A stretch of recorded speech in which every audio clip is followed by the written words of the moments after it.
Loving Sairam, Sister Bhagya Chandra the Sri Satya Sai Global Council of Trinidad and Tobago lovingly welcomes you to the series Awake, Unite and Inspire. We are extremely grateful, privileged, and honored through the grace and blessings of our beloved Mother Sai to have you as our guest on this evening's program. So, Sister Bhagya, can you share with us how did you first come into contact with our beloved Mother Sai?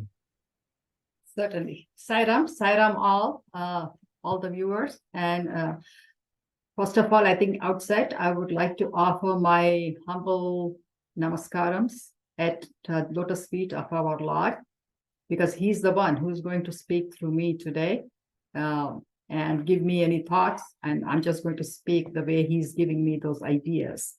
And thank you so much, Paisji, for giving me this opportunity to talk and share some of my experiences, some of my thoughts as I embarked on this journey with our Lord Satya Sai Baba. Thank you so much, and Saira. So to the question that you asked, my first contact with Satya Sai Baba, it was soon after I got married in 1994. My journey with Satya Sai Baba has always been through dreams. He has come to me in the dreams. He has guided me, given me, talked to me. So a lot of things have happened. So my first dream that I had was soon after my marriage in 94, where I am in a huge bhajan hall, and I didn't know where I was. I was there. And then I sat and I was walking towards dais, I guess I feel that way. And then I see him walk toward me. And then behind him, there was a lady of a short stature, big kumkum on her forehead. She's walking behind him, and he turns around and tells her something. And then she disappears, I guess, wherever. And then he is walking toward me. And then suddenly he looks at me, and then he says, "So you have come." And I smile and I do my namaskaram to him. And then he turns around, and the lady, obviously, she comes forward, and she had a tray. I believe, if I can remember, she had a sari, she had some fruits, some flowers, she had some bangles in there. And then he takes the tray from her and he offers it into my hands. And then he blesses me. And of course, I do my namaskaram to him. And that was the end of the dream. So to add to that point, I have heard of Satya Sai Baba, and actually I hail from a city called Hyderabad in India, Andhra Pradesh. He used to visit the Shivam temple in Hyderabad, which is basically only 10 minutes from where I live, but we never went to the temple. So I never saw him in person anytime. My husband had already been a Baba devotee. He was going to the bhajans, and so that is how I think I got introduced to Satya Sai Baba through my husband, technically. But like I said, I used to go to the bhajans, but I think soon after our wedding, this was the dream I had. He blessed me. I was very, very pleased. And then I think the interesting thing to continue with that story, I remember the lady, short stature, with the big kumkum on her forehead. And we got married here in USA, in California. So after that, I think in November, during Thanksgiving, we were planning to go to India, actually. And then obviously, we wanted to go to Puttaparthi and take his darshan.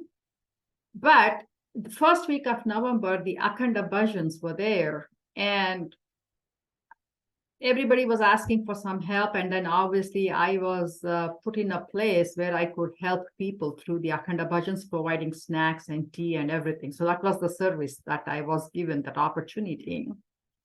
I was sitting there, and suddenly I see a couple walk into the door. And I immediately see this lady, short stature with a big too. And I'm like, I know this lady. I have seen this lady somewhere. Where did I see her? I could not recollect at that moment, but something kept telling me, it's like, I've seen her somewhere. Where did I see her? Anyway, so she comes, bhajans are over. I was introduced to her by my husband. Actually, so she was Mrs. Chetri. I don't know if you know, Dr. and Mrs. Chetri from St. Louis. Actually, my husband was in St. Louis, Missouri at that point. I was introduced to her. So I knew the name, Mrs. Chetri, and I distinctly remember her face. And then after the bhajans, I kept telling my husband, I have seen this lady somewhere. I don't know where. And he looked at me with a frown. He's like, you meeting her for the first time today, so where could you see her? I said, I don't know, but I remember I have seen her somewhere. And soon enough, the snagging thought, right, that I've seen her somewhere and where could I see her? And it bothered me. I really wanted to remember where I saw her.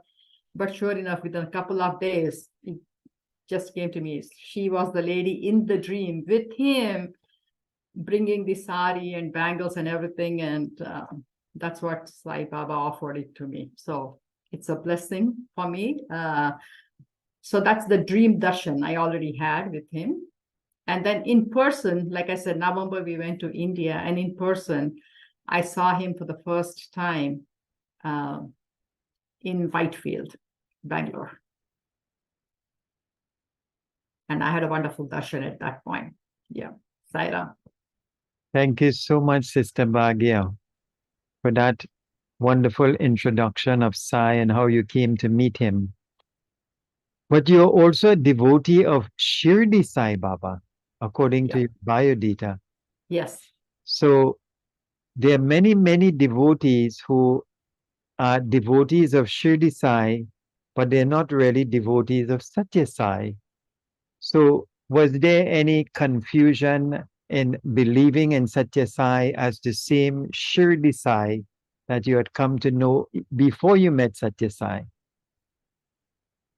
There was no confusion, actually. I think the one thing I can tell you is my husband was already into Satya Sai Baba, and then I was already following Shirdi Sai Baba. So when we first met, he basically had told me is I go to attend Satya Sai bhajans.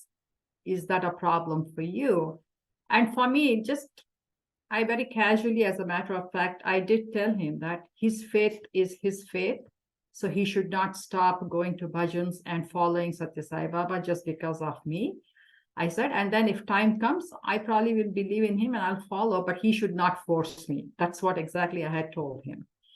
And then I liked hearing bhajans, and he would go every week to the St. Louis Center. So I used to follow him and sit in the bhajans.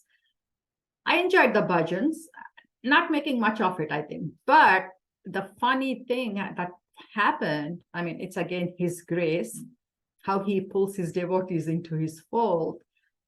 That's when I said, he started coming into my dreams. And there were times when he and Shirdi Baba both used to come in my dreams. And again, to add to that, I hail from Andhra Pradesh state, so I speak Telugu.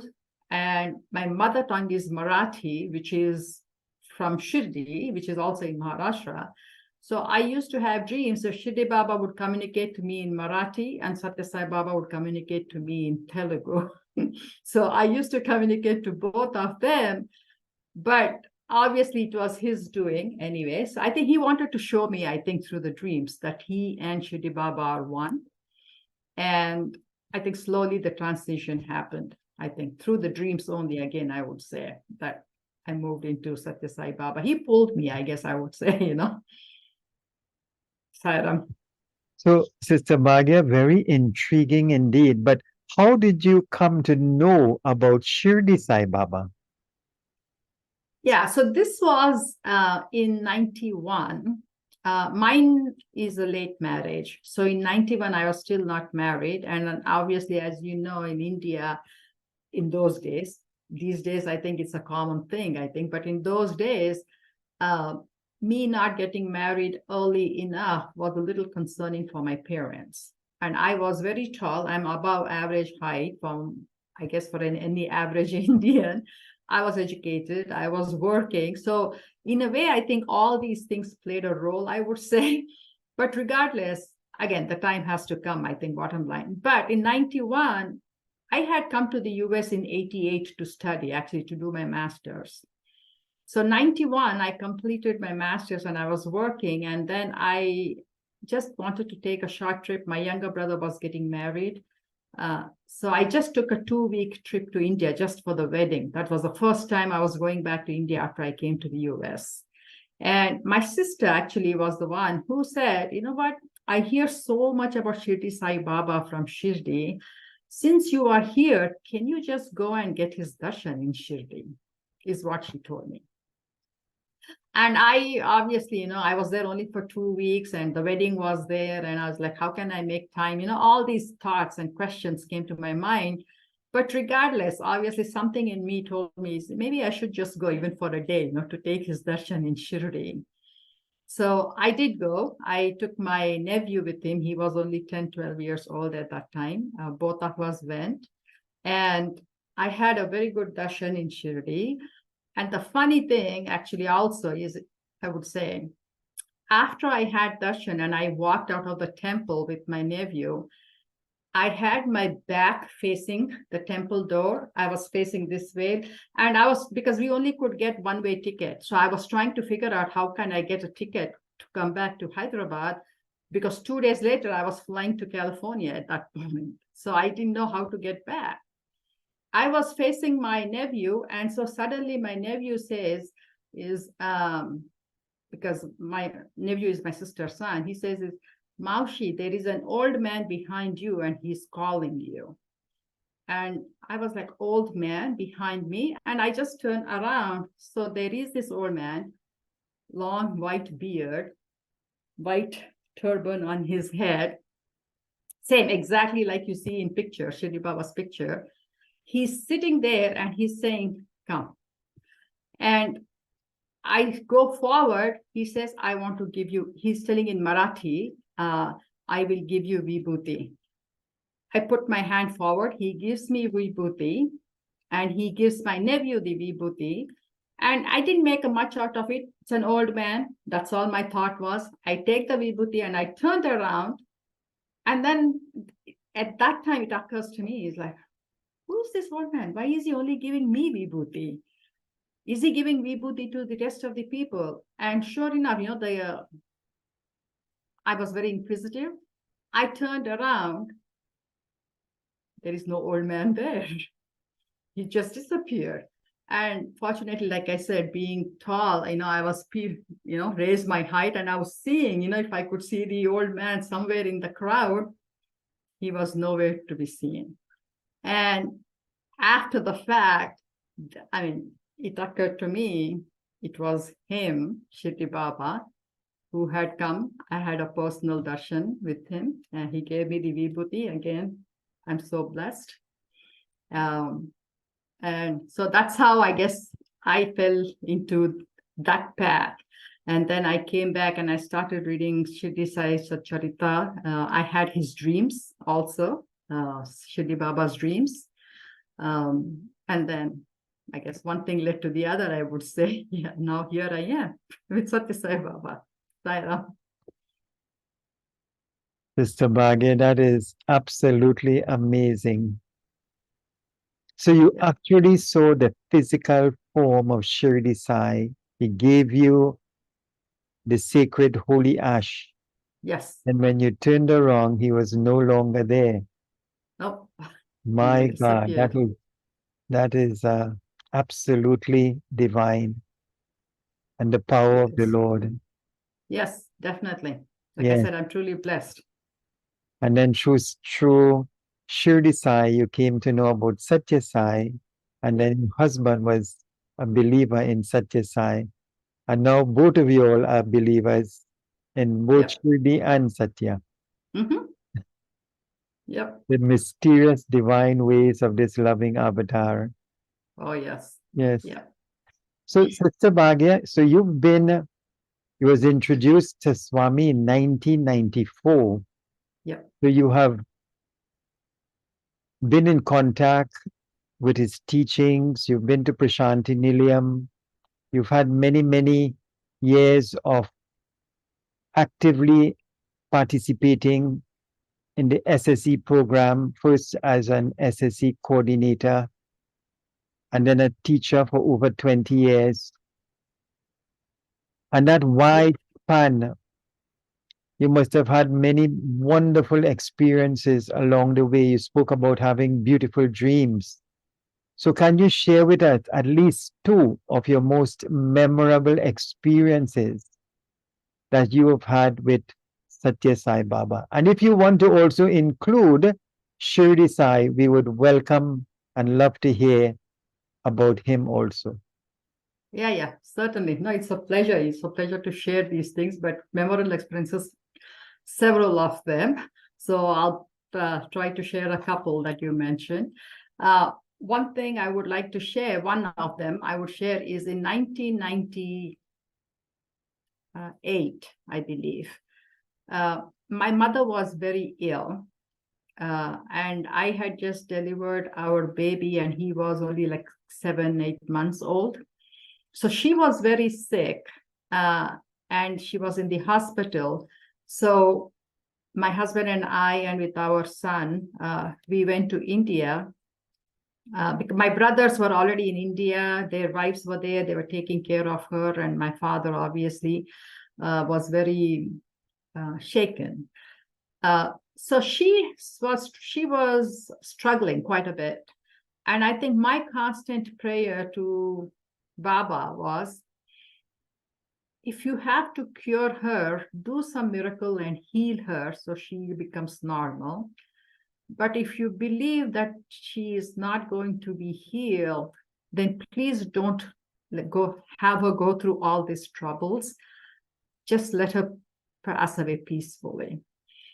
And this was my constant prayer to him, a lot, actually. I used to, day in and day out, I used to just pray this to him. And then during that trip, I had an opportunity just to go to Puttaparthi for one day. And I did go, and I had a letter in my hand to give him. And the most of the letter, everything was about her only. It bothered me quite a bit. And the other thing that also happened during that trip is, because my son was so young, it was very hard for me to leave him alone anywhere. So if I had to go to the hospital, I had to take him. And I did go to the hospital a few times, but I wasn't feeling very comfortable in the hospital environment in Hyderabad with my little son. So there were things that were happening within the family as well. But when I went to Puttaparthi, I really wanted to hand over the letter, but somehow I was too far away. I couldn't hand the letter to him, but somebody had suggested that I could mail the letter, which is what I did. But regardless, I used to pray. I used to pray day in and day out only for that, saying is, please don't let her suffer. If she is not going to be healed, it is okay. We accept your decision, but just let her pass away quickly and peacefully. So, and it so happened, I think circumstances just, it had to be that way, I guess. So my husband and I, after a few weeks, although I was very reluctant, we had to come back to the US with our son. But I was, like I said, in my heart, I was not very happy because I couldn't see my mother struggle so much. My father was not doing very well because it impacted him, I think, psychologically as well, seeing her struggle. But the prayer continued. But then after I came to the US, within 2 days, I get a dream. And so I am in Puttaparthi, Prashanti Nilayam. I am with him. And I do namaskaram, and he's calling me, and I'm asking him, and I'm praying to him about my mother, and he keeps distracting me, engaging me in different activities, with service activities. Do this, do go here, do this, all these different things he's telling me. I'm doing them. In the mind, I'm praying to him about my mother. He doesn't seem to answer the prayer or tell me anything about my brother, but he keeps telling me, do this, do that, right? He's just distracting me. Then after a few minutes, I think I became so restless and even upset. He was passing by me. I go forward and I hold his hand tightly in the dream. And I say, Baba, are you listening? I'm praying to you. I'm praying to you for my mother. Why are you not taking any action? Is what I ask him, holding his hand tightly. So he very sweetly turns around, looks at me, and I'm still holding his hand. And with his right hand, he says, I am listening. I'm listening to your prayers. Then my immediate reaction was, then why are you not doing something? How long should she suffer like that? So he tells me, is your brothers, I have two brothers, your brothers owe her some more. I think they have repaid her debt completely, but there is still something left. And I think until that is done, she will be alive. And then I will take her very peacefully with me. And then my question was, is how long? How long? And then he smiles at me and he says, I know, but it's too soon. I think they have repaid everything and now I'm going to take her. But then he adds on to say is, I am listening to you. And if I take her away quickly, she will have to be reborn just because your brothers have to complete their debt to her. So be patient. He's telling me, he's explaining to me in Telugu, he's saying, be patient. I am there. I am there with her. Just few more days. Let them complete their debt and I will take her with me and I will be there. And my follow-up question to him was, then why is it that I am not able to serve her? Why is it that my brothers are serving, but why can I not do anything to her? So he looks at me, smiles at me, and he says, whatever you owed your mother, you already completed that. You don't owe her anything. That is why you are not doing anything to her. But your brothers still owe something. Let them complete that, and then I will take her peacefully. And that actually, I woke up immediately and I told my husband immediately, I think it's time. I think she's not going to live too long now.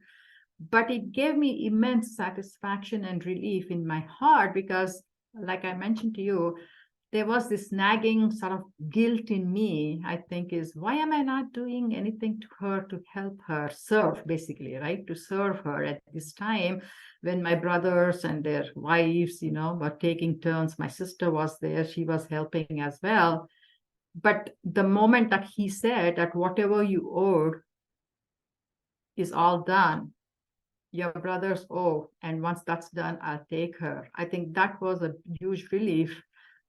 And sure enough, after a couple of days, I did get the news that she passed away. And then, nothing but gratitude to him for giving me that guidance, I would say, the clarity, more importantly, and relieving me of that stress and the guilt that I was having in me, I think. Was a huge one because it's always the near and dear people also, they keep saying, right, oh, you come here and how come you're not doing anything, and how come now you're ready to go back to the US, etc. I mean, this all the talk that happens right around you, but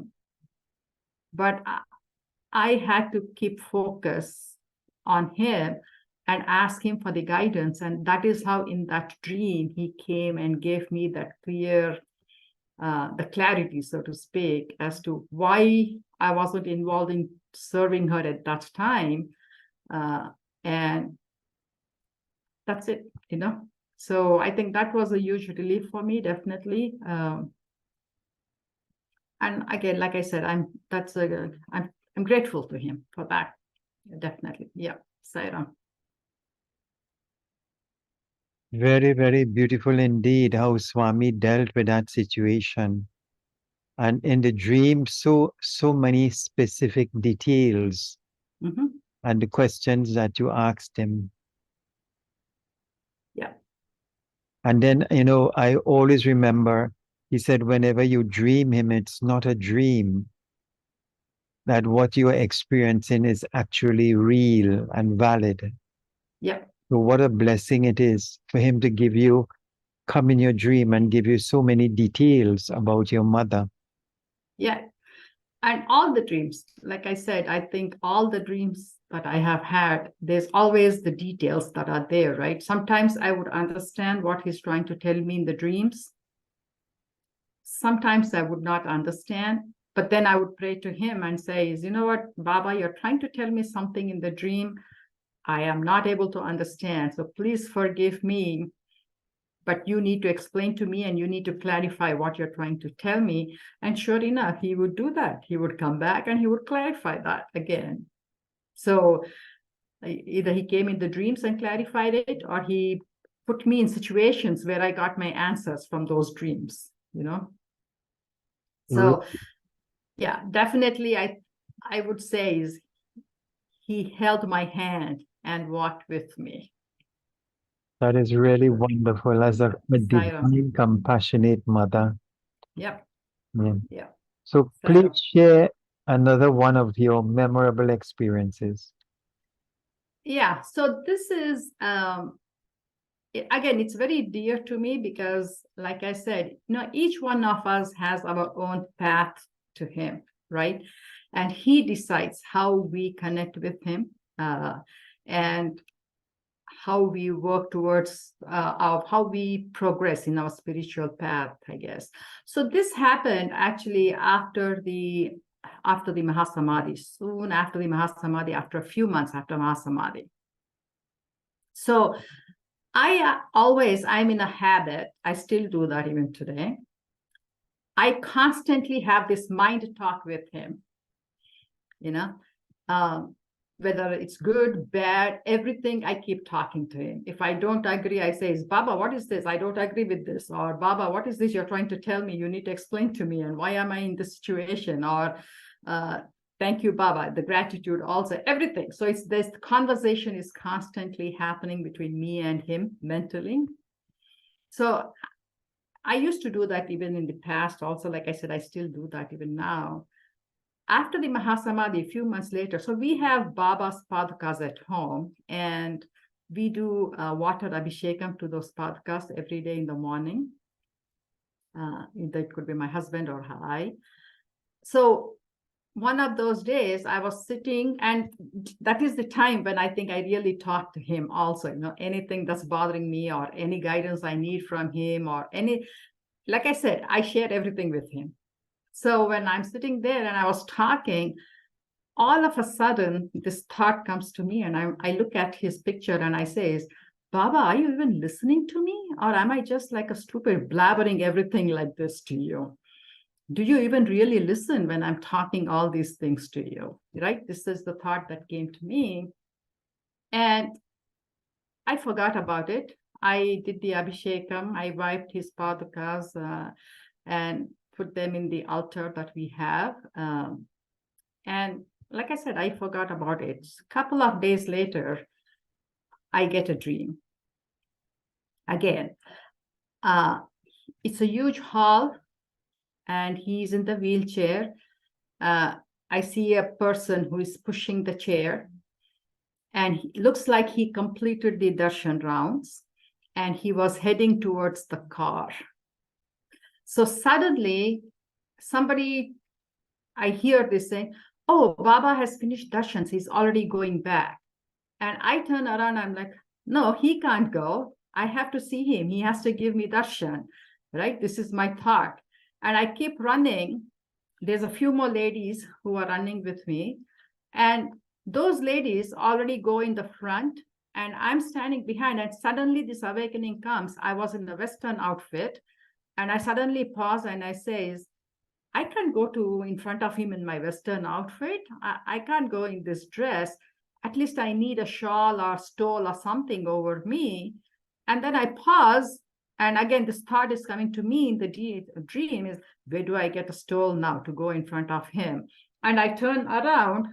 somebody hands over me a basket of all these shawls and stoles. I grab one quickly, I cover myself on the top, and I'm running. He's almost there at the car. The door is opened, and he's almost maybe like 6 to 8 feet away from it. And I was like, so loudly, I yell, Baba. In my mind, I'm saying, you cannot go without giving me darshan. And I yell so loudly, it's like pin drop silence, right? You know how bhajans are, this pin drop silence.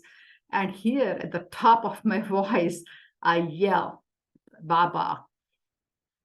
He stops, turns around, moves forward a few feet, looks at me, does this, smiles. I'm doing namaskaram to him from wherever I was. And then he walks, the person who was pushing him takes him back to the car. It was so satisfying that he heard me, he gave me the darshan, and then suddenly all these ladies, coming around me and saying, oh, you have a heart-to-heart connection with him. He listened to you. He turned back. He gave you the darshan. All this buzz that's happening around me in the darshan area. And here I'm standing there peacefully, praying mentally, thanking him for giving me that, I would say, the personal darshan at that point. And I think that I took back saying that, the question that I asked him, if he was listening to me when I was talking to him, I think I took that as an indication and an answer to my question that indeed he's listening to me and indeed he's listening to my prayers. So, Sairam. Very, very beautiful and wonderful, Sister Bhagya. And is it possible that you can share an experience that you would have had with Shirdi Sai? Yes, certainly. Yeah, it's so wonderful to recollect all these, so thank you for asking me those questions. And I thank, of course, Baba for giving me those thoughts as well. So this is, I would say, like I said, I also had few darshan dreams with Shirdi Sai Baba. So, and I also mentioned earlier, right, mine was a late marriage. So one of the trips that I was in India, after that, I used to go every year, actually. So one of the trips that I was there, this is like a personal, again, experience to the point where he came to me to answer these questions. I was in my house with my mother. My mother and I were alone. My father had stepped out to run some errands at that point. So there is this sadhu, we call sadhu. I know what it means, right? Sadhu, basically a saint with, long beard, orange colored clothes and everything. So my mother and I, we were sitting in the living room, and this sadhu, I would say at that point, it was around like, I would say 10:30, 11 in the morning, mid-morning time.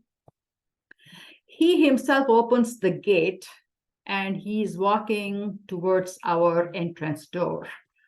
And as he is walking, he is looking at my mother and he's saying, I'm going to use specific words, so I just want you to understand also is the language that Shirdi Baba used to use, He's walking and he's telling my mother, Mai, don't worry about your daughter. And he's speaking in Marathi. Don't worry about your daughter. She is going to get married. So just to give a little context there, this was about December timeframe. And I was in India and I was getting ready to come back to the US, whereas this conversation was happening between my parents and I. They wanted me to stay for a little longer period, but I was like, I don't have any more vacation. I have to go back. This conversation was happening back and forth between my parents and I. But anyway, he comes in and he tells my mother, don't stop her from going to America. Let her go to America. She will get married in the month of June next year, and she will get married in the US, is what he said.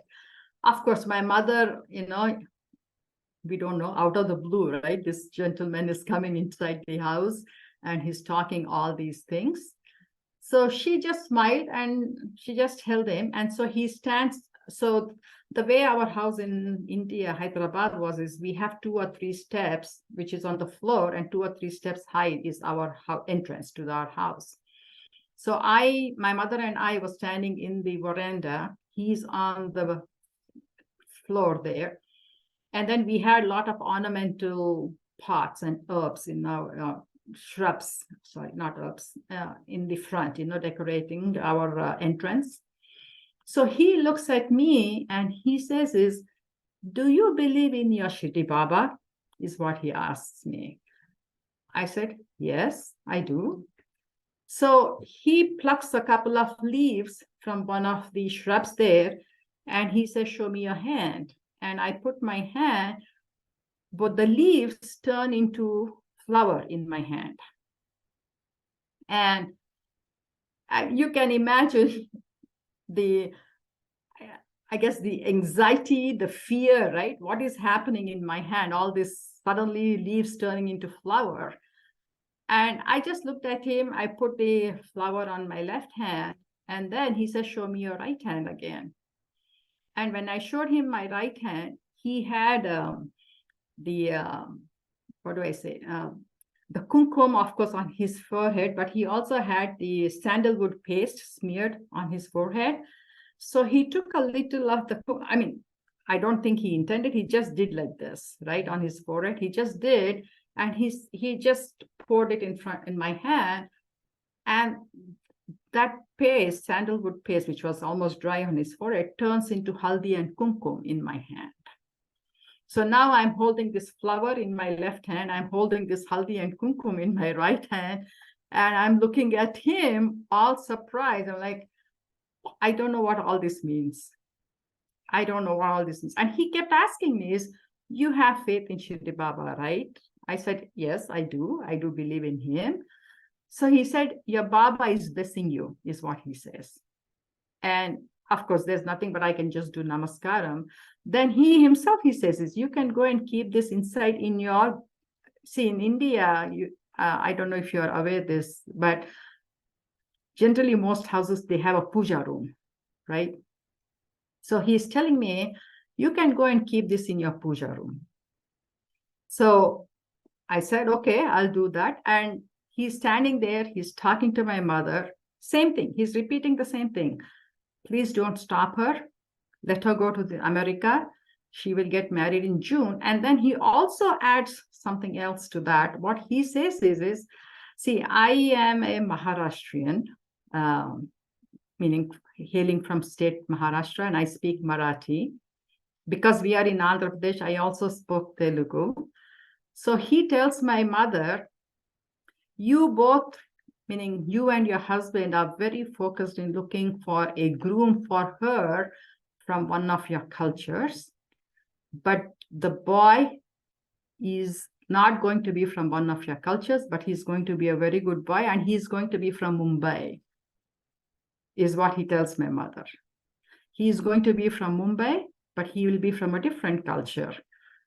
And of course, my mother is listening. She doesn't know what to make out of all this. I don't know. I'm listening. We don't know what to make out of all this.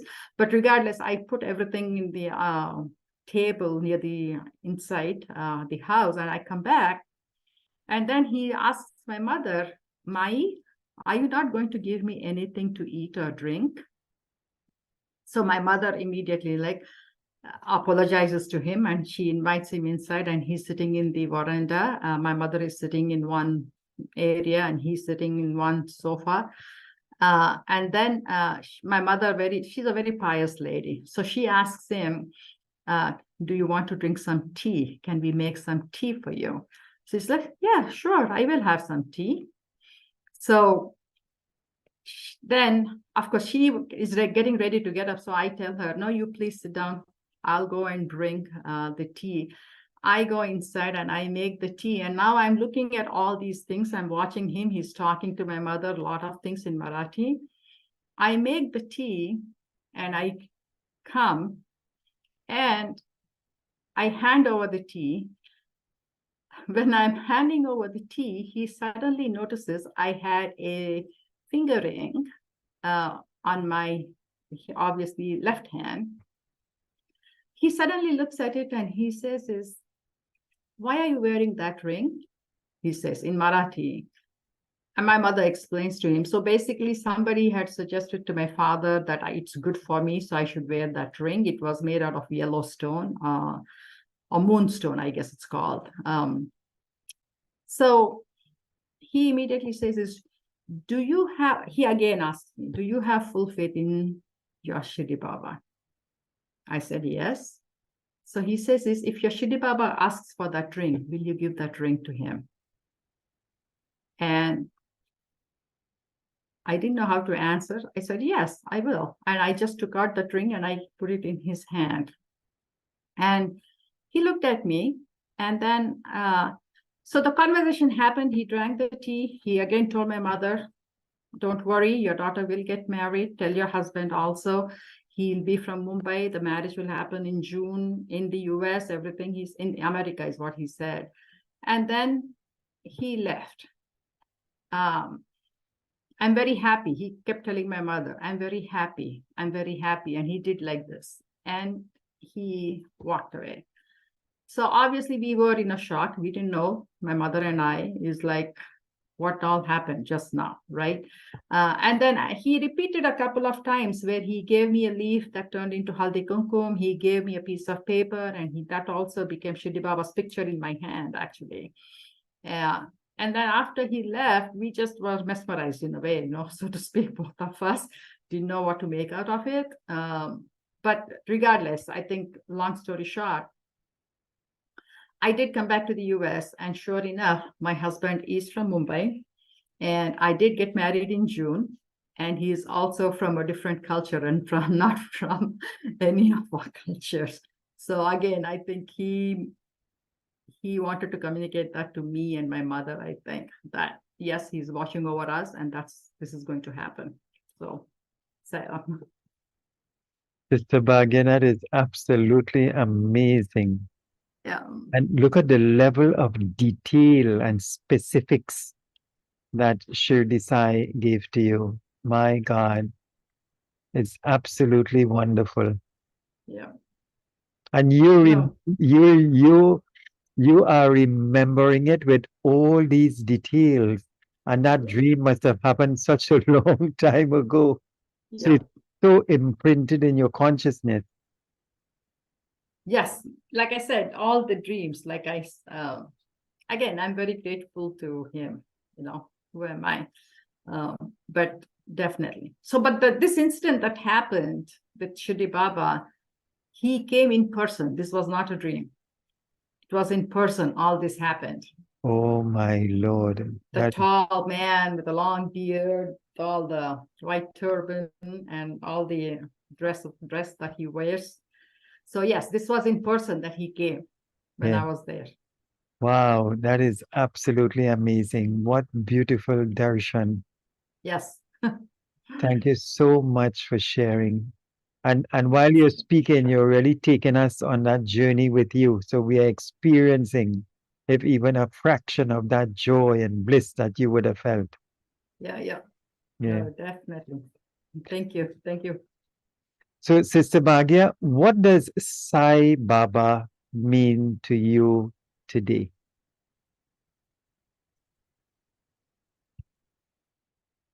I think he's everything to us, to me. I definitely. I always, even now, I only refer to him as Baba. I know a lot of people say Swami, but somehow I feel in my mind, when I call him Swami, I feel I'm distancing him from me. I always call him Baba. And I don't know, because I used to call Shirdi Baba, Baba always. And I don't know if that is what is continuing, but I am more comfortable And I feel like he belongs to me when I say Baba. And I think I look upon him as a friend because, like I said, I'm constantly talking to him and communicating to him. But I also see him as a fatherly figure because of all the guidance and the direction that he gives me. And of course, he's the mother of everyone. I also see him as a mother. So yeah, he is everything to me right now. So a friend, father, mother, yes. And I think I have seen that. I think the way I have seen him come into my dreams and give me guidance and direction, sometimes it's as a friend, sometimes it's as a fatherly figure guiding me, and sometimes the most loving mother, that he is. Yeah, so that's all. So Wonderful, wonderful. That is really, really absolutely blissful how you look at him as the divine mother, friend, father, and everything else. yeah, I want to narrate something because I would say about 3 or 4 years ago, this comes back to me as an incident here. We have an altar here. And like I said, we have Baba's Padukas, so we do Abhishekam.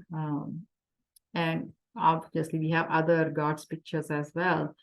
So we had a father of a friend, he's a doctor, physician, who was visiting his daughter.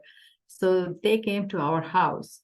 And so I think when he saw the altar in our house, maybe he felt that he hadn't seen such an altar anywhere else in the US, the families that he visited. So when he saw, I think he was taken aback. I think he was very happy, definitely, to see that.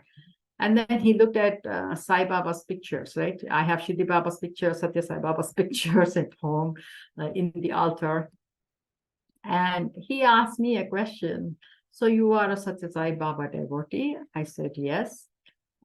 He said, I also see Shirdi Baba. I said, yes. And I had to explain to him my journey from Shirdi to Parthi, how it happened.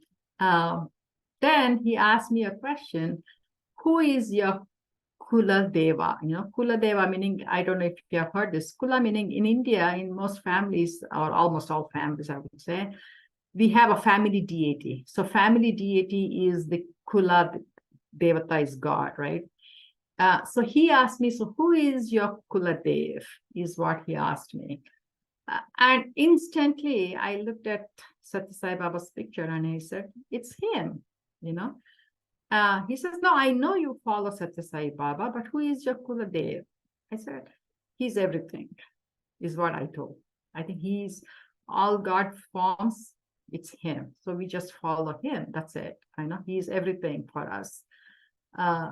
Then I told him, it's Kula Dev, Gram Dev, family, every Dev, he's Dev for me. That's it, is what I told him. Meaning he's God to us. So he just looked at me and he smiled. So I think because you asked me this question, who is Sai Baba to you today? That's my answer. He's everything to us today. Thank you so much for that very blissful sharing. Yeah. So, Sister Bhagya, you've been very much involved as the regional SSC coordinator for Region 1. You've been a SSC teacher for over 20 years. And I know that it is one of the most important wings in the organization because I remember Swami saying 75% of his time was spent with the younger ones. So being an SSC teacher is truly an honor, a privilege, and a blessing because you're dealing with the character development of the younger ones who will become the leaders of tomorrow's generation. So can you share over that 20-year period, can you share a little bit about what was that experience like for you and for the children being an SSE teacher as well as a coordinator? Yeah. I think The experience that I had, I would say, is a little different as an SSC teacher and as SSC coordinator. And I'll explain briefly how I felt the difference was. I think SSC teacher, it was a learning for me as a person, how I could change, how I could transform to be a better teacher. And of course, also that led to being a better parent. And I'm still learning all those things.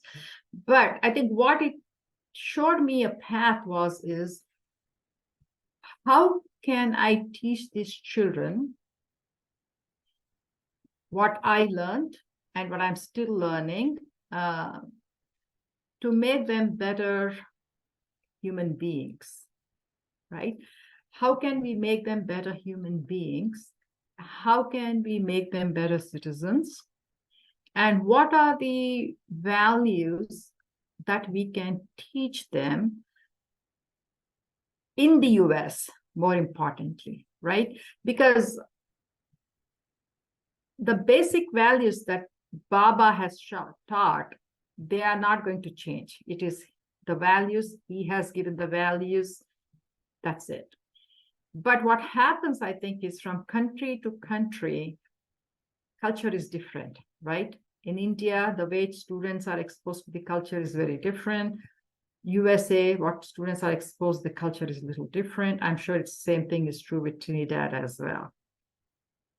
I think as a teacher, I think what I was learning is how can I adapt the basic teachings of Satya Sai Baba and bring that context to the children growing up in this country so they can relate to those values. They can understand those values. And in the process, like I said, I think the first person to change is me, right, as a teacher, because I'm growing along with the children. And also the children teach us quite a bit, right? We learn from the children as well. So that is the journey, I think, as an SSC teacher for me. Learning to adapt, learning to teach, and me changing as well. From the coordinator perspective, I think it was a little more responsibility, right? Now I'm responsible for not only children, but I am also responsible for all the teachers, right?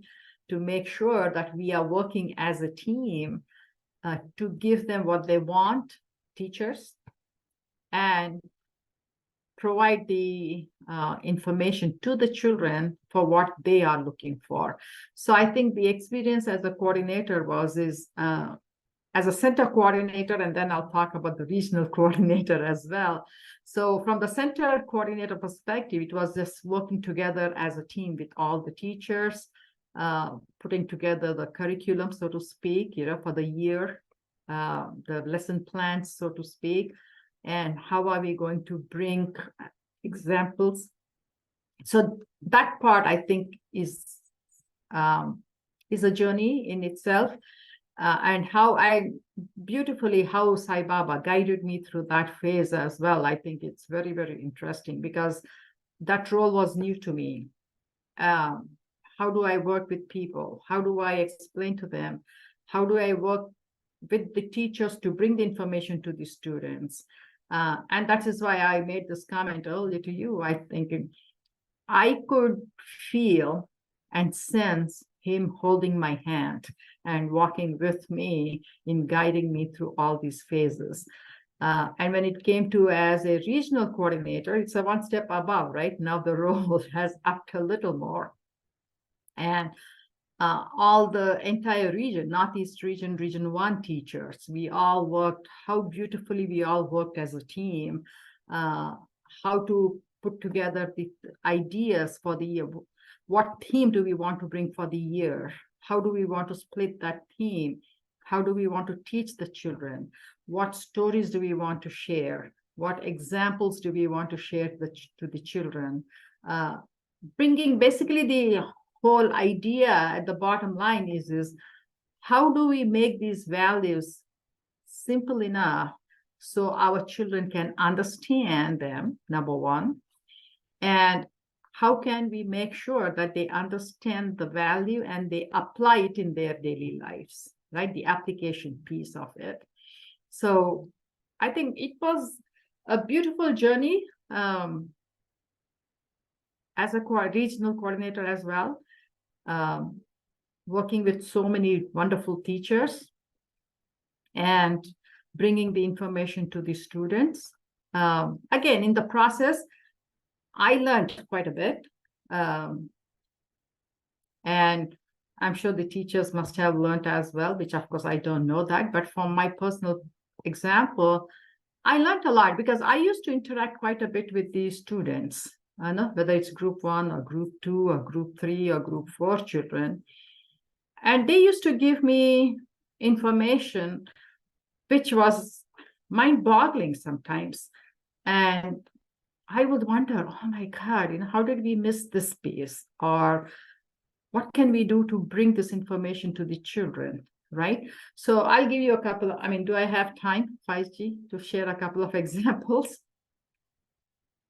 So one of the things is we realized, at group 3, group 4 level children, there's a lot of pressure that they go through. And the pressure is not only the peer pressure, number one, but there is some sort of pressure even at home, right? To excel in studies, to do the best in studies, or if they are doing extracurricular activities, what activities to go in and how to excel in all those activities. So the peer pressure, the school pressure, the parental pressure, right? All these pressures. And always I used to wonder is, how can we release some of this pressure, right, for these children?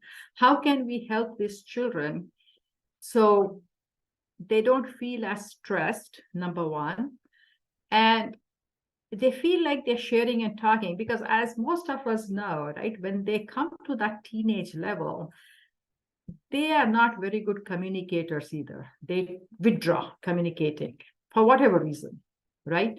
If there is parental pressure, they don't want to communicate with parents. If there's peer pressure, then they withdraw themselves. And then we hear so many cases, right, where kids are going into depression or a lot of suicidal attempts, right, thoughts that come into the children. So how do we help these children? And how do we relieve that stress and make them give them that secure feeling, right? That somebody is there to listen to them, somebody is there to talk to them, and they should be free enough to come and share all these things. So when I was the coordinator, actually, we partnered with the young adults in our region, and we conducted workshops for these kids, for group 3 and group 4 children. We did once 1 year. It was a great success because, see, what happens is, as a parent, if I'm talking to a child, they still look at me, they look towards me as a parent talking to them, right?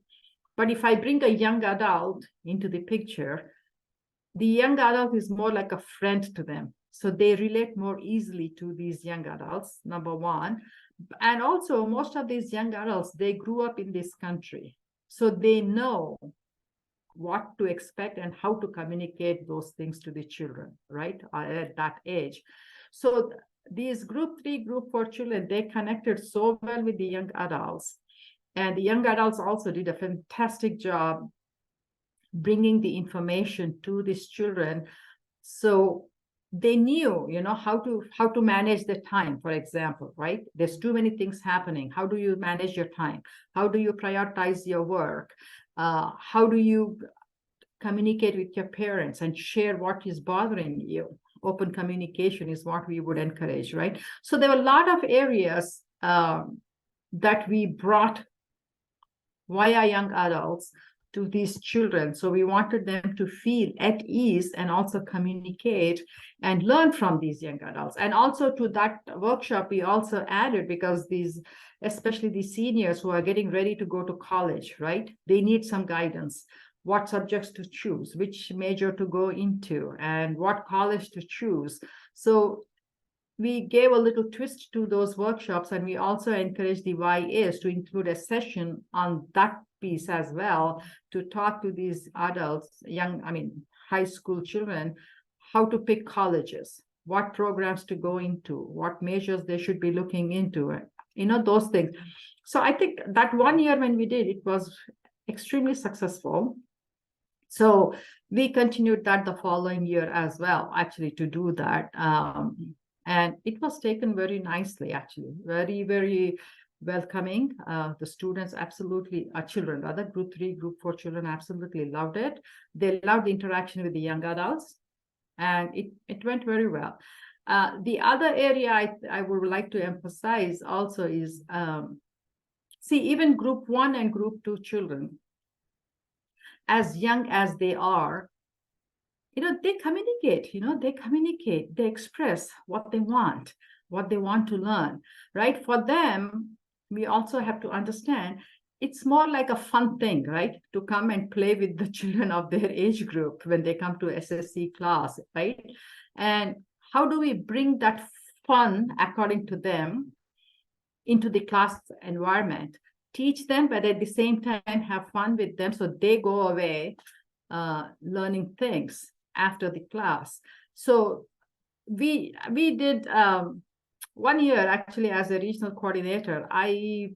We did a survey of these children, and we said is, what is it that you want to learn in your SSC class, right? What is it that you are looking for more? Are you happy with what you're learning? There were just 3 or 4 general questions that we asked. And for the group 1 and group 2 children, we had guided the teacher saying is, discuss that in the class and you take the answers. You can write the answers on the sheet of paper. And for the adults, 3 and 4 group children, we gave them the survey and we said, fill it up and give it back to us. So the group 1 and group 2 children, the way they answered the questions also, it was so eye-opening, I think, for me as a regional coordinator. Okay, we are missing something in these classes. What is it that we are missing in these classes? And they very openly came back and they said is, why can't we include these stories? Or why can't we go on a field trip here? Why can't we learn this way? Why can't we do these activities? So I think they were looking for more than just teaching them a value, a story, that type of a thing. They wanted something more hands-on, so to speak, experience to learn those values. So what we guided our teachers is, after this survey for group 1 and group 2, and I'll talk about group 3 and group 4 in a minute. For group 1 and group 2 children, what we said is the same value, just go take them on a field trip, take them to a park maybe, or do something just for 1 hour and do your class, and at the same time engage with the children and make it fun for them. So, several centers did this, but I just want to give you an example of one center that did this. So they took group 1 and group 2 children, few teachers, and of course some parents wanted to accompany them. So they went, it was a fall season, so apple picking, right? Apple picking. So they took these children to a orchard, apple orchard, and it was, the way they explained, it was so beautiful. So they all sat under the apple tree, right? They were looking at the apples, so many apples. The kids are really waiting to go and get the apples. So they did. They went and got their apples. But at the same time, the teachers took the apple tree as an example and did a class, a spiritual class on the apple tree, connecting to the nature. How can they respect nature? How can they connect to the nature? What is that apple tree trying to teach them? The fruits, what are the fruits trying to teach them? So they did an entire class and they decided to go for an hour. And I was told that they ended up staying there for a couple of hours because the kids were having so much fun. Obviously, they had gathered a lot of apples also. So they were, they had their class, they took their apples and they came home. So that was, that is how we try to inculcate some of these changes in our SSSC classes.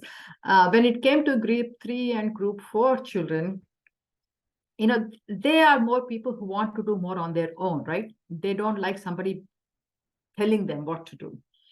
So, or at least my experience anyway. I don't know if it is true everywhere. So what we saw is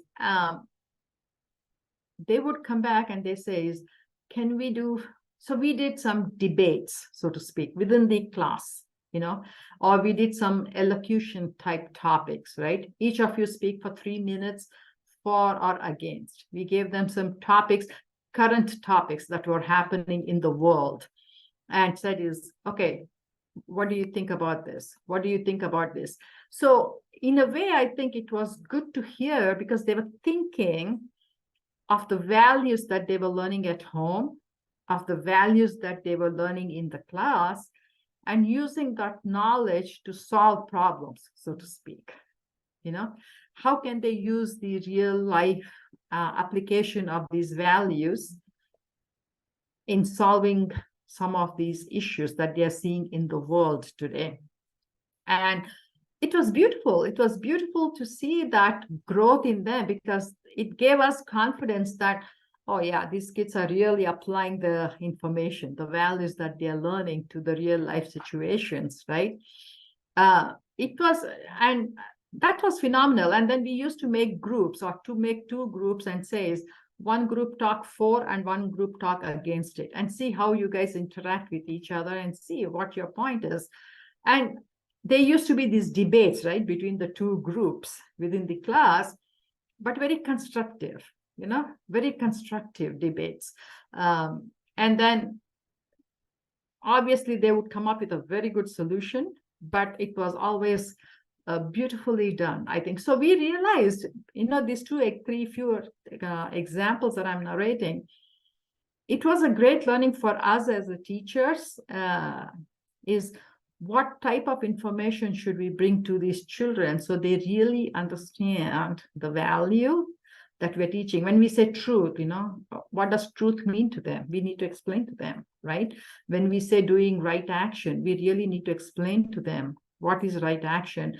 But they themselves used to give all these instances. We would create situations in the class, and boy, they would just pick it up and then run with it, So it was a beautiful experience, I would say. And we could do a lot more as teachers, I think, bringing that information to the children, and also bringing the real life situations, right? Because one of the survey questions answers, actually the group 3 and group 4 children, actually they did respond and give us that feedback, is like, why can't we use real life situations that are happening around the world to teach us the values? Why do we have to go back to some ancient stories? And they're saying that it's not like they were denying it, but they were saying is can we use the real life situation so we can be more productive in understanding and applying? So it was it was a beautiful journey, I think, working together as a team with all the teachers. So, Sairam, I hope it answered your question. Yes, very, very beautiful. And so much inspiration has come from that sharing, Sister Bhagya. And I really love what you said, that when you make teaching fun, when they're learning but they're having fun, Yeah. the values will stay with them, will be awakened, Yeah.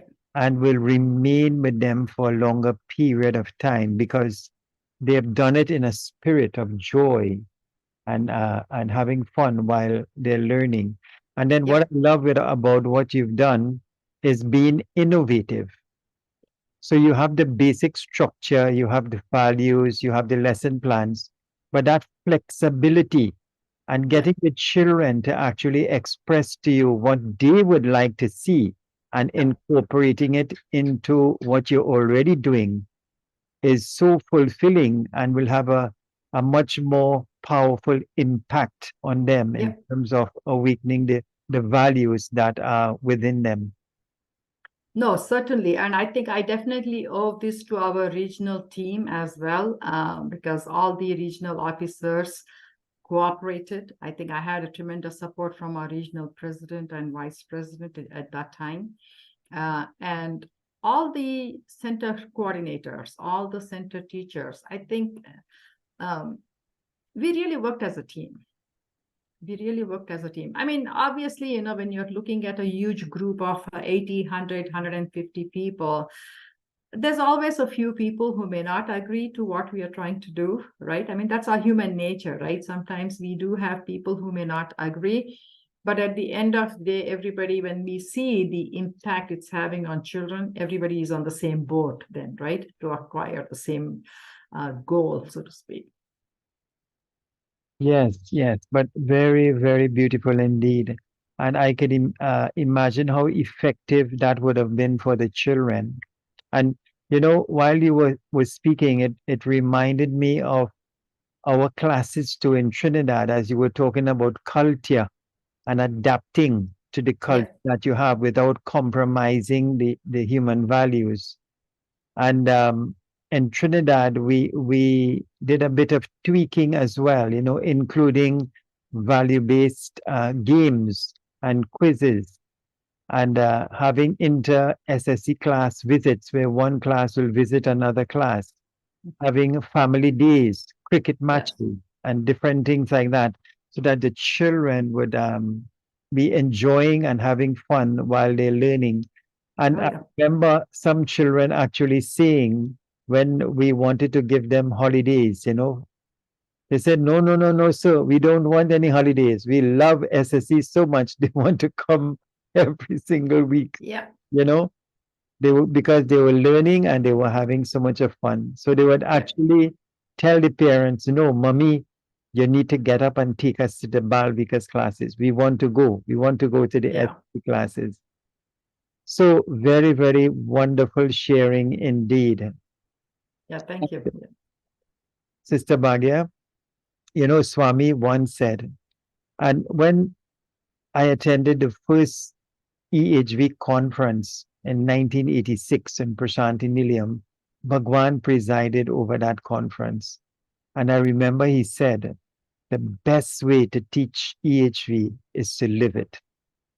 So Yes. be the example you want the children to become. So that is fundamentally important to live what it is you are teaching them or sharing with them.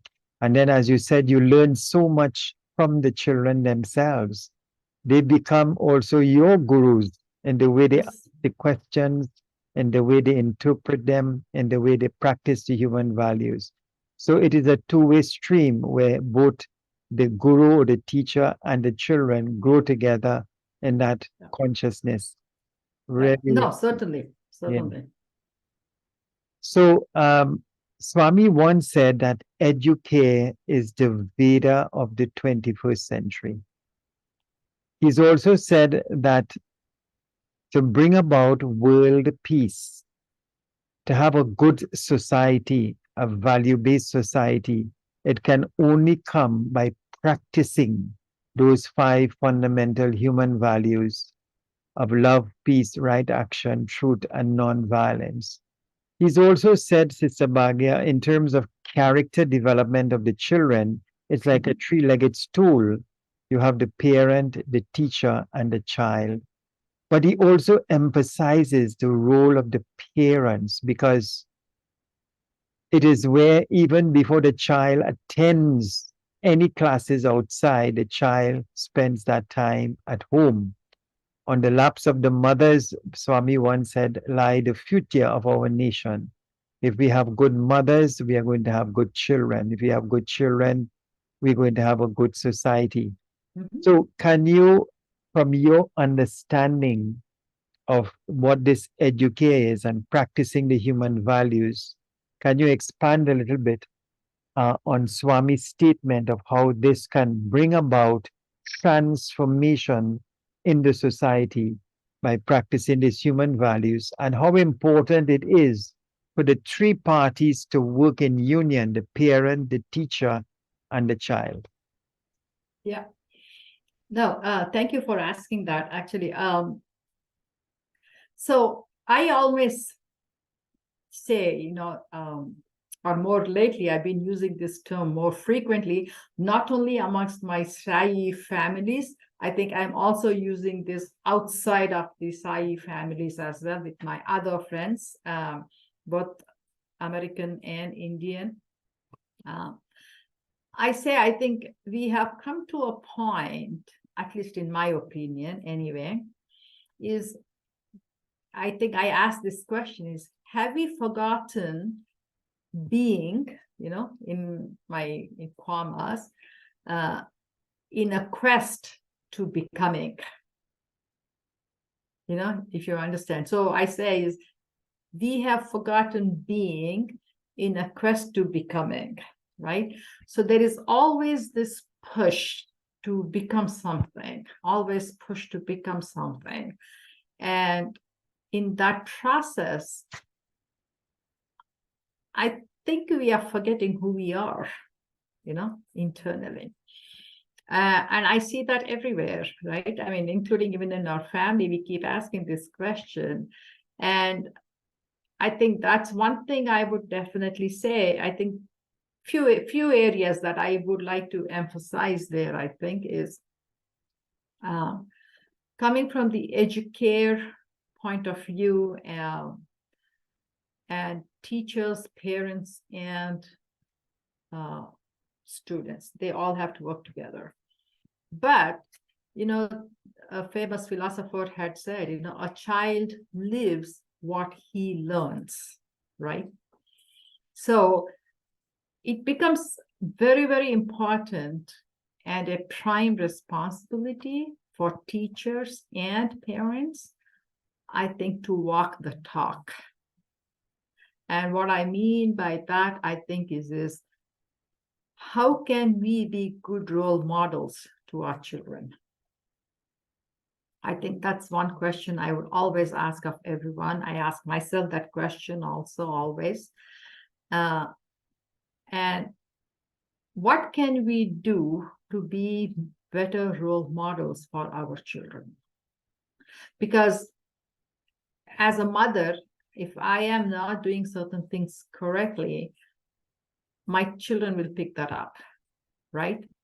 And I'm not saying that yes, as parents, I'm sure we made quite a few mistakes, right, in raising our children. We were not the perfect parents, but we learned and we course corrected when necessary.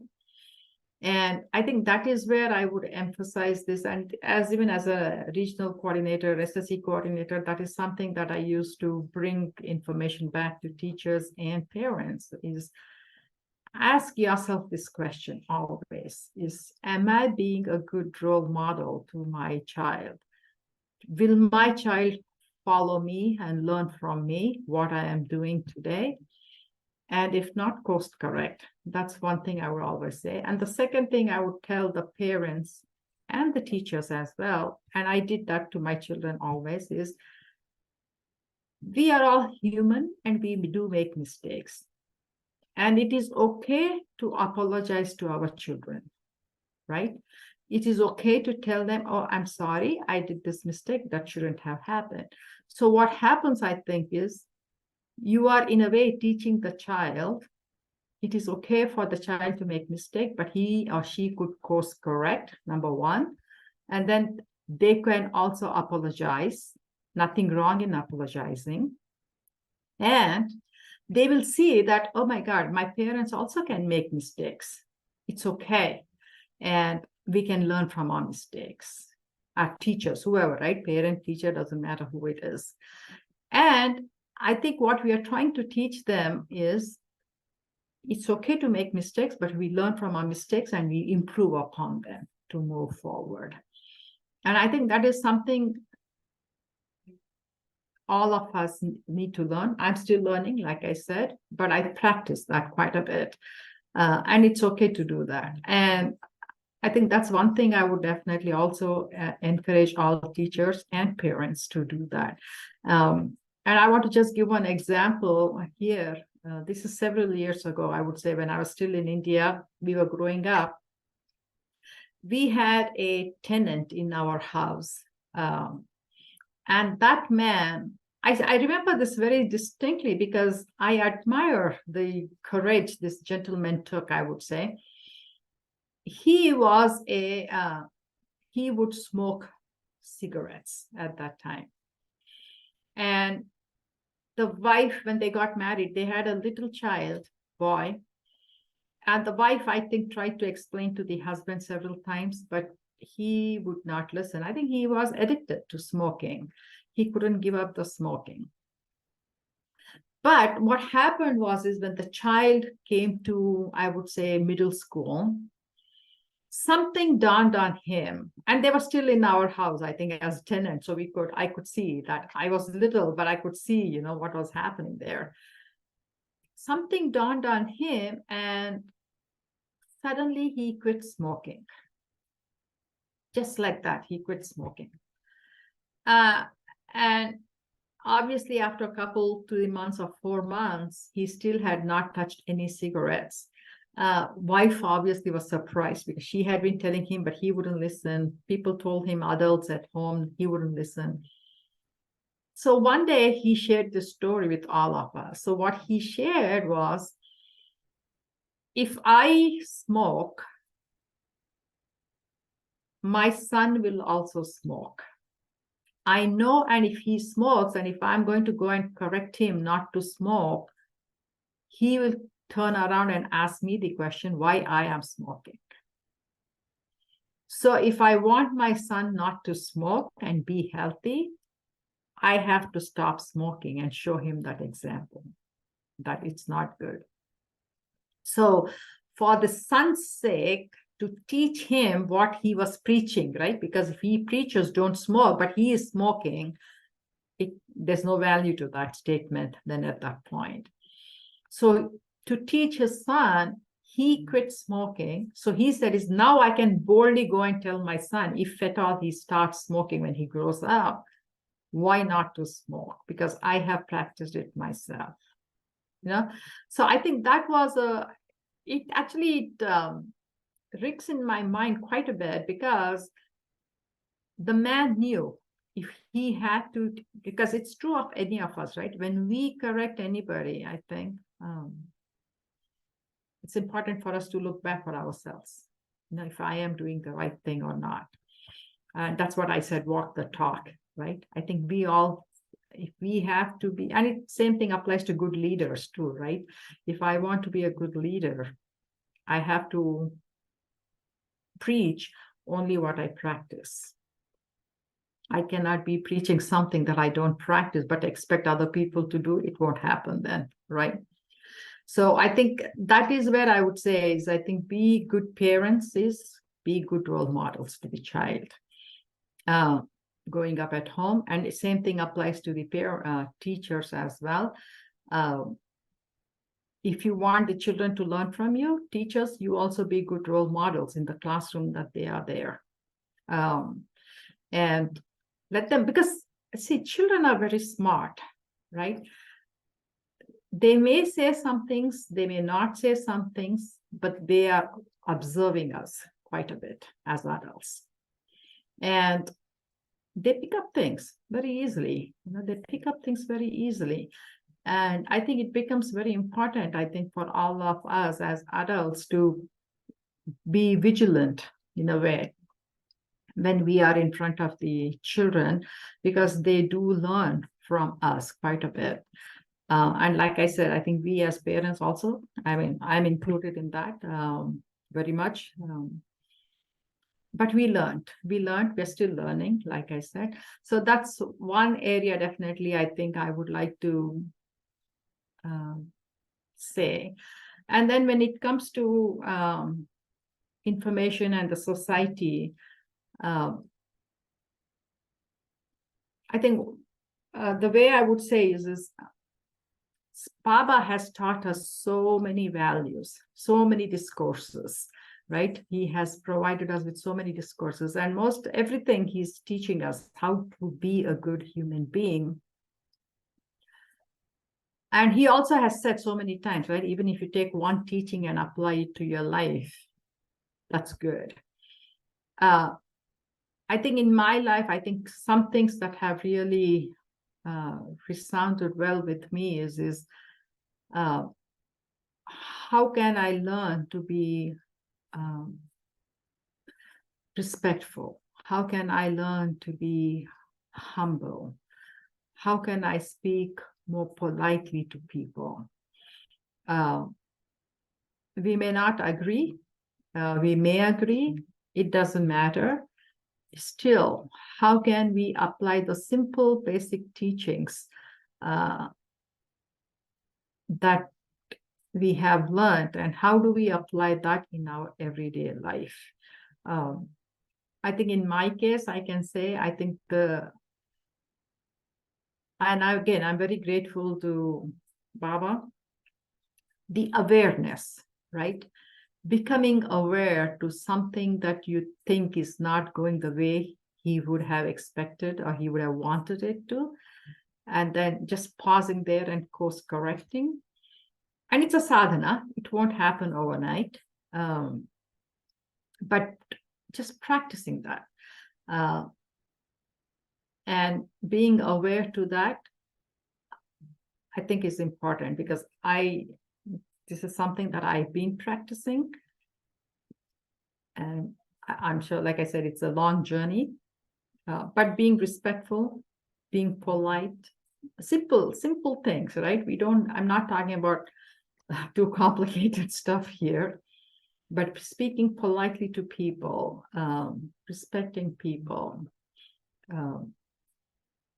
I think those are the few things I think I would say definitely. How do we apply those teachings in our life? He has taught us so many things. How can we teach them? How can we, when we start loving each other, when we are compassionate towards each other, we are speaking politely to each other, then obviously I think we are unknowingly, I think we are creating a better society for ourselves.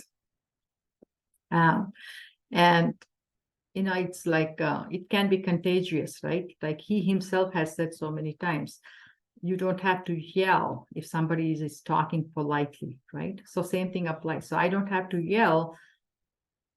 I can still speak politely. And then if I speak politely, the other person also will speak politely. And I apply that to my life. Like I'm saying, I'm not there yet, but I'm practicing it. But it makes more sense, right? To apply then, becoming aware to it and apply that to my everyday life. I hope it answers your question. Yeah, certainly it does in so many, many ways, Sister Bhagya.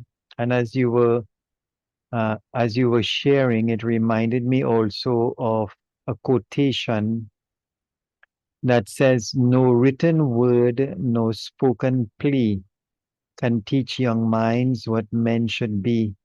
No all the books on all the shelves, but what the teachers are themselves." And I remember Swami saying, if one child in a class is bad, that is not so bad. But when one teacher is bad, generations of children will become bad. And if you have good parents and you have good teachers, you're going to have good students. But what an important point you made, that we must walk the talk. We must be the change. We must be the good example, because a child will follow not so much what you say, but what you do. Yep. That is what they will follow. And sometimes parents, they falter in this, as you made mention of the person with the smoking. We are telling our children to do things that we are not practicing. So we're telling, as Baba said, you're telling the children, don't drink, but you're drinking. Don't smoke, but you are smoking. It will not have any impact whatsoever. So the best way, as Swami said in that EHV conference, the best way to teach it is to live it. And by you living and being a good example, that would inspire goodness and nobility in others. Yeah, no, certainly. I'm definitely, I would say, a great proponent of that. Because I do believe how to I mean, how much impact that would have. I think the one other area I would say, I think, which is also important. I mean, yes, we talk about faith, we talk about surrender. All those are very, very important. It's a process in our spiritual journey. But one thing I would say, I think, is how do we instill the confidence, right? Self-confidence. Baba has said so many times, right? It's important to have self-confidence. Then when we have self-confidence, it means you have faith in me and faith in him, obviously. And for me, I think that also is very, very important, I think, because when you trust yourself, you trust other person easily. You will have faith in the other person. And when I say other person, it could be anybody. But more importantly, I think when we are all on a spiritual journey, when we trust, the trust of him, right? We have to have faith in him.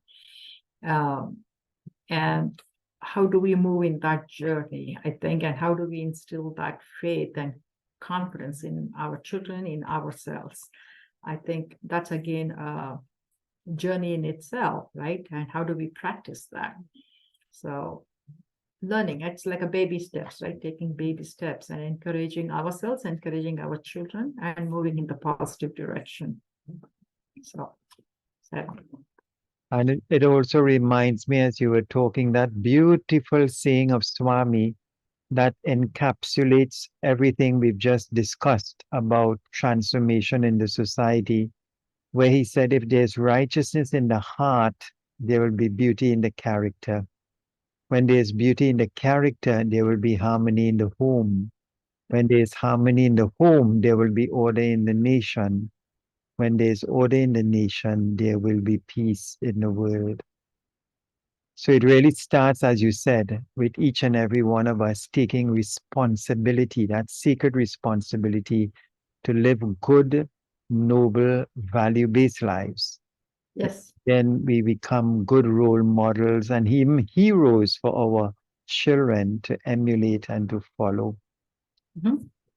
And it reminded me of the Christian saying, if there be peace in the world, let it begin with me. Yeah. So, No, I do believe, and as I was embarked on this journey with Sai, right? The first thing when I got married and when I started to read some of his books, I was really amazed at how much emphasis he was putting on the conscience, right? Listening to your conscience that's within you and doing the things that your conscience would permit to you, which when you know that your conscience is prompting from within, you are moving in the right direction. Actually, I think I was just bound by those statements very quickly because in a way I have, growing up, I think I was always like that. And what I mean by that is there were so many instances I remember growing up, people would come and tell me why are you doing this? And my immediate response to them was because something in my heart is telling me to do it. This is how I would respond. Or sometimes somebody would come and say, why are you not doing it? I would immediately respond and say, my conscience is not permitting me to do it. So I used to use these terms very often as I was growing up. And obviously, when you're doing these things and when I'm not doing, when people are asking me to do something, or when I'm doing something when people did not want me to do something, basically I was going against them just because something wouldn't tell me to do that or something would tell me to do that. sometimes people would call me like, oh, she's very stubborn, or she's very arrogant, or she's very outspoken, type comments is what I used to hear of me. But that wouldn't budge me. I used to wonder, it bothered me when I heard these statements occasionally, but it did not deter me, from doing and following those things. And my father always used to say is, she is very assertive, is what he used to use the term. Of course, when I was young, I probably didn't even understand what that meant at that age, but I used to use these statements quite a bit. And then after I started reading his literature after my marriage, it was like, oh, so I was on the right path. This is the one that I used to feel like, oh, so Satya Sai Baba says this, so I am on the right path. So I am listening to my conscience and I am doing the right things, So this was the assurance for me, being new to Satya Sai Baba, not knowing much about him at that time, but reading his literature and following these statements that he used to make. I think probably that is one area, I think, that really got me into following Satya Sai Baba, I think, I would say.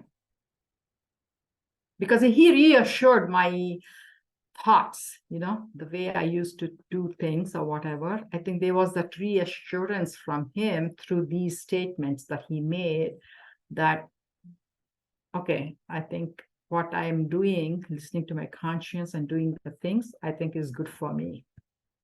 That confidence was there in me at that point. Very, very beautifully shared, Sister Bhagya. I want to go back to a statement you made a little while ago when you talked about being and becoming. Mm-hmm. I remember Swami saying that there's nothing like attaining liberation. You are already that. When he says, I am God and you are God also, the only difference is I know that I am God, whereas you have forgotten your true nature. Mm-hmm. But we are divine. We are potential avatars, as he says. We are gods in human form. And what we do, the being and becoming, as you said, we feel that when we do the spiritual practices, that it will take time to realize ourselves or become divine, when in reality, we are already that. So through Yes. our sadhanas, we are just uncovering and removing the veils, the Maya that prevents that Atma from shining forth. So, what a very beautiful statement you made there with being and becoming. Yeah. So, yeah. No, I always wonder. And, especially when you see things around you, today's world, right? The chaotic world that we live in, if I can use that term. You always wonder is, where have we lost ourselves? Right? Where have we lost ourselves? And I think I usually use a term saying this, how did we stoop so low?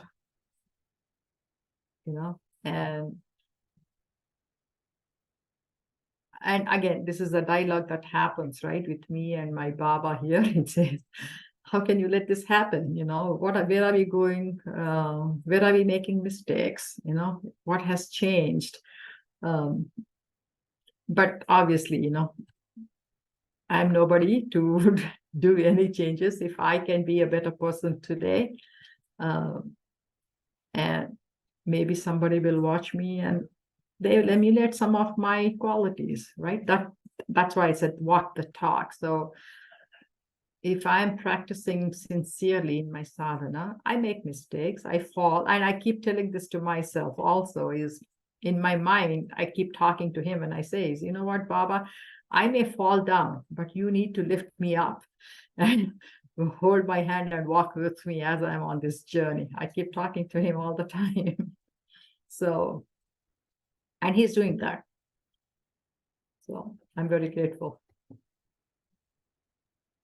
Yes, that is really wonderful because the mere fact that we have come in a human form, it means that we have karmas to be worked out, Mm-hmm. accumulate karmas as we go along in life. We will make mistakes.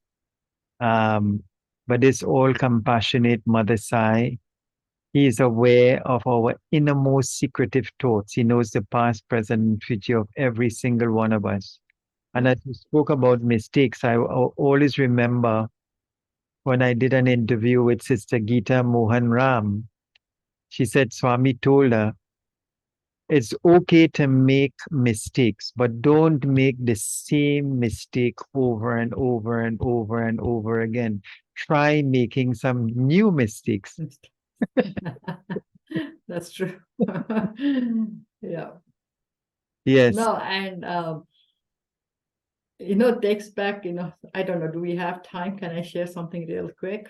sure. Go right ahead. Uh, After our wedding, and I was home not working for a few months, and I used to read a lot of Baba's literature. And so there was one time, and this is how I said, no, he gives the answers, right? We need to tune into his frequency, is what I say. Answers will come. There was one time, I think I did something very stupid mistake or something like that. And then very nicely, I'm sitting there and I said, oh, you know what? To err is human, to forgive is divine. So it's okay if I made this mistake, no problem, right? Stupid that I was. And then I was sitting there just at that moment. I'll tell you this, how beautifully he answers our questions and guides us. There was a Sanatana Sarati sitting in front of me.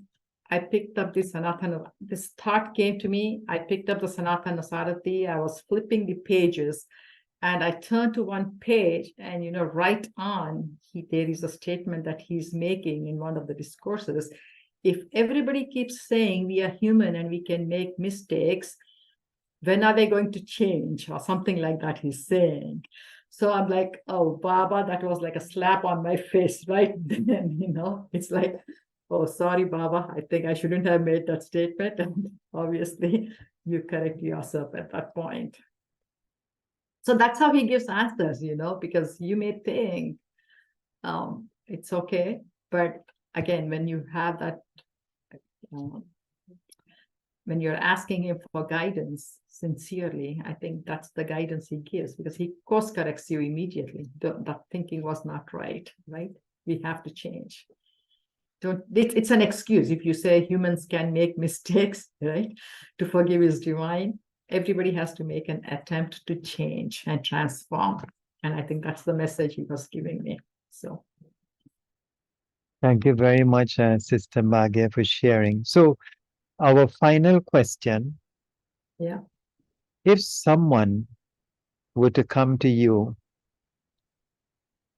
and ask you, Sister Bhagya, when you look at the state of the world, the apparent chaos, there's so much sadness, misery, economic depression, disease, people are dying, the pandemic, people losing jobs, people sleeping on the streets, nations at war with each other, children disrespecting their parents. You see apparent chaos depending on your perception.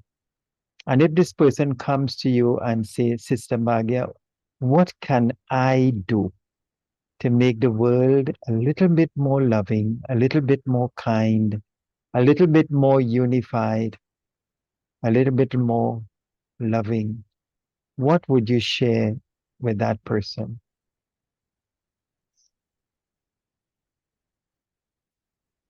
I think my first thought would be is if it was me, I would say am I a good person? Number one. Because, and when I say am I a good person? Meaning, am I compassionate? Am I loving, more importantly, right? And am I kind to everyone around me? And because I think we talked about this earlier, right? I can teach anything I want to people, but unless they see the action, right? I don't think it would have any impact. So I would say is you, like you mentioned, you be the change you want to see in the world. So it starts from me first. I think I have to change. I have to change my perceptions. I have to change my attitudes. I have to change who I am to become a better person. And then when I am doing those things, then I can confidently talk to people because they're seeing that in me, right? So that brings back to the loop that I'm trying to close here is I am walking the talk at that point. Because when I say do this or don't do this, the question would be is, am I doing it first? And when I do that, then I can confidently share that experience with other people around me. And then they will see me in action, right? And then they will start imbibing that. And hopefully it will touch them deep enough where they start following it themselves. Touching, being, like I said, simple things, right? Being loving to each other, talking politely to each other, being compassionate when other person is suffering. What can you do to help that person? And helping that person. And I think more about all these things, I ask this question myself very often in my mind. For everything that I have done today, if Sai Baba was not forgiving, and if Sai Baba had not accepted me, where would I go? Right? So that is the greatest, amongst all the other things that he has shown us and taught us, that's one area, right? So nobody is perfect. Accepting for who that person is and respecting that person and being loving. I think he has mentioned that so many times, right? Love, love, love, love, always. And how can we actually show that love in action to people around us? And then they'll see it. They'll see it, and I think hopefully it will touch them, like I said, so they can change. So I think that's one thing I would definitely see. Thank you very much, Sister Bhagya, for your contribution to that question.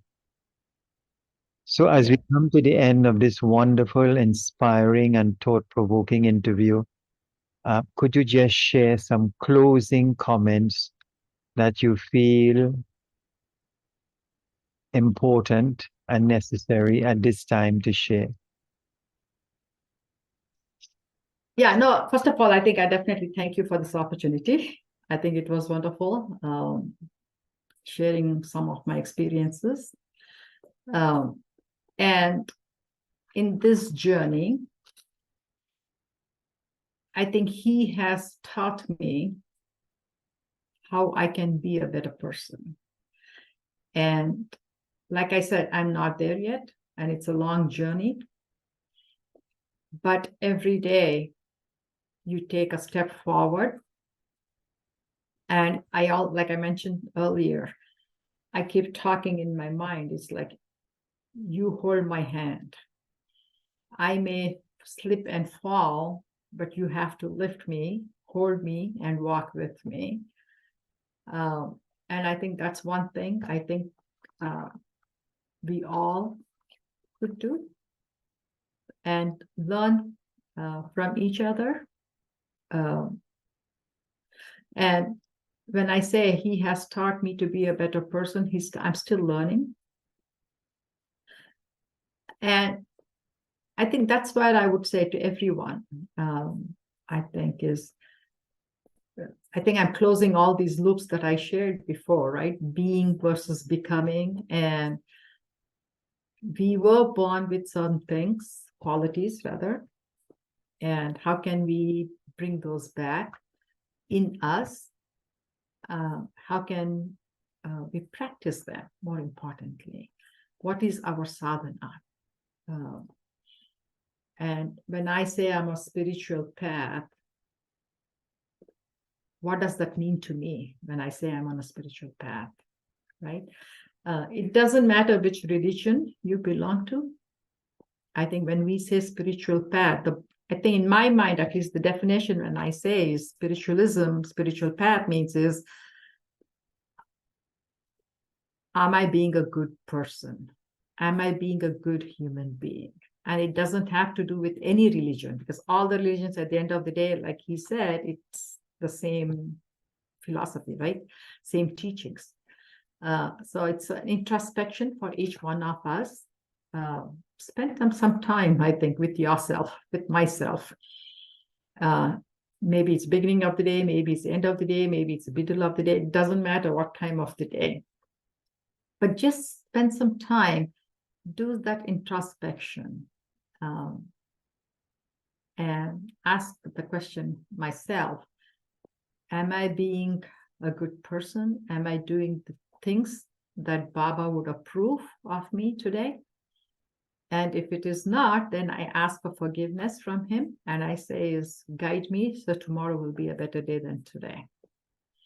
And that's the prayer I would have. I do that every day, and I ask that forgiveness. And I pray to him that tomorrow would be a better day than today. So, and that's how you make progress. Like I said, change and transformation doesn't happen overnight. But the discipline and the, urge to change and become a better person has to come from within us. And I think when each of us goes through that introspection, I think very soon we all will be on that path to move forward and progress in a more positive direction. That's what I would say to all I remind that to myself, and anything, that's one thing I would share. So, Sister Bhagya Chandra, the Sri Satya Sai Global Council of Trinidad and Tobago wishes to express gratitude and appreciation to you for taking the time to share your personal journey and transformation at the divine lotus feet of our beloved Mother Sai. May Bhagwan Sri Satya Sai Baba continue to bless you and guide you, and may you continue to be the loving instrument you are as his mission unfolds. Jai Sai Ram. Thank you so much. Thank you again. It's a wonderful opportunity. Sai Ram.